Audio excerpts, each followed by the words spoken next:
The precursor to the rise of Vietnamese nationalism, and soon in turn the Vietnam War, can be largely linked to the conflicts between the French colonialists and the Viet Minh under the leadership of Ho Chi Minh. Struggles of Vietnamese unity had occurred since 2800 BC with the consolidation of Vang Tan and O Lac, two independent kingdoms that inhabited the now Vietnam, and thus independence movements sprung up with it. More recently, during the late 1700s, the Tay Son, a series of rebellious peasant uprisings, turned Vietnam into a single state, previously divided into Trinh Lords and Nguyen Lords of the North and South regions. After around 100 years of Vietnamization of non-Vietnamese people during the Tien period of the Nguyen dynasty, the French colonialists arrived and eventually took control of Vietnam in 1887. The French imposed their Western culture and ideas onto the Vietnamese people through education, media, and religion. This made many Vietnamese furious that their country was being torn apart by outsiders, and they were somehow bearing the brunt of the changes. Many small and now largely forgotten groups uprose against the French. However, it was a man influenced by communism and their ideology that would unite the Vietnamese people to overthrow the tyrannical French. Cue Ho Chi Minh. Ho Chi Minh spent his early life living and working on a boat in France and England, and after seeing such advanced societies, soon realized that he needed a way to free his country from the degrading and limiting French shackles. After being rejected by the French Colonial Administrative School, Ho traveled the world and experienced various other nationalist movements, such as Korean nationalism and the Bolshevik Revolution, and crucially the French Socialist and Communist parties. The experience he gained and the valuable things he learnt during these times molded him into the perfect leader that the Vietnamese people could follow. The French, who had ruled since 1887, misgoverned Vietnam and restricted the freedoms and significantly decreased the well-being of the people. Ho Chi Minh identifies his reasons for challenging French rule in his Declaration of Independence of Vietnam by saying, "They have robbed us of our rice fields, our mines, our forests, and our raw materials. They have monopolized the issuing of banknotes and the export trade. They have invented numerous unjustifiable taxes and reduced our people, especially our peasantry, to a state of extreme poverty. They have hampered the prospering of our national bourgeois. They have mercilessly exploited our workers." His strong and emotive language reflect the feelings and hardship experienced by those affected by French rule in Vietnam, which is then used by Ho Chi Minh to empower those exact people to construct a strong Vietnamese nationalistic uprising. Ho Chi Minh's personal and sincere opinion, however, may not be completely represented in this primary source, since it is an important public speech which he uses to try to gain the support of the broadest segment of the Vietnamese people, as well as foreign states whose support may be needed to enhance the viability of the new state. Most Americans remember it as a war fought between 1965 and 75 that bogged down their military in a struggle to prevent the communists from marching into Southeast Asia, deeply dividing Americans as it did. The French remember their loss there as a decade-long conflict, fought from 1945 to 1954, when they tried to hold on to the Asian pearl of their colonial empire until losing it in a place called Dien Bien Phu. The Vietnamese, in contrast, see the war as a national liberation struggle, or as a civil conflict, depending on which side they were on, ending in a victory in 1975 for one side and a tragedy for the other.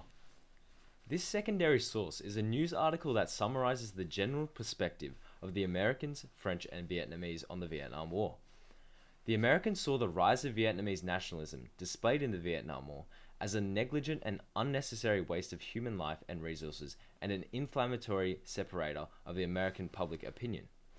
It signaled to the French the dissolution of their colonial presence and their influence as a world power, a final blow after successive defeats in recent wars. The Vietnamese perspective on the war was a long-awaited nationalistic liberation struggle that sought to finally release them from the grasp of Western imperialism. This source shown here is a propaganda poster distributed by the United States Department of War during 1956 to incite their citizens to fight in the Vietnam War. It offers a clear anti-Vietnamese nationalist perspective as it lists their admired leader, Ho Chi Minh, among such despised leaders of World War II as Hitler and Mussolini, which causes an adverse response to Vietnamese nationalism. It represents the fear the US and much of the Western world had of the spread of communism, and by likening it to the fascism of World War II, permeated more fear. Nguyen Phuong Nam, 84, who fought at Dien Bien Phu, commanding a regiment 800 strong and acting as a political commissar, says, "It was a hard labor getting through the jungle, with the heat and the waterfalls. But we did it. because we wanted independence. We were primarily a force of peasant soldiers, and we knew that victory could change our lives. Such moral force was unthinkable for the French. This source is an excerpt from an interview with a Vietnamese war veteran from the First Indochinese War. He outlines the reasons why the Vietnamese fought in this war. His perspective reflects the ideals of the Vietnamese nationalist, as he views the war as a pathway to gaining independence and a positive impact on his life. By 1969, more than 500,000 men and women were stationed in South Vietnam. Among them were several Iowans, including Dan Gannon from Mingo. I wanted to serve my country, but it was not in my foremost of what I was planning on doing when I graduated from school. At the time, I was planning on going back to the family farm. And then I had a brother that was shot in Vietnam. It was kind of like, I got to go over and get those suckers for shooting my brother. That was part of my motivation, but I knew I was going to have to go, and I definitely wanted, if I have to, I want to go serve my country honorably in the best way I can. Gannon was deployed with the Marines somewhere north of Da Nang. The lieutenant spent more than 300 days living in the jungle. In order to stay sharp on the battlefield, he chose to save his rest and recuperation leave until the end of his tour of duty.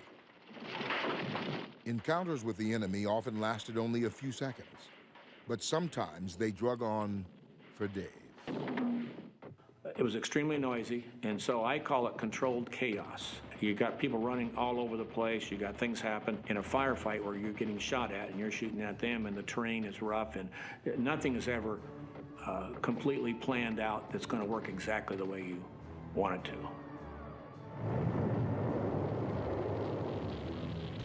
You don't stop and think, I want to be patriotic right now.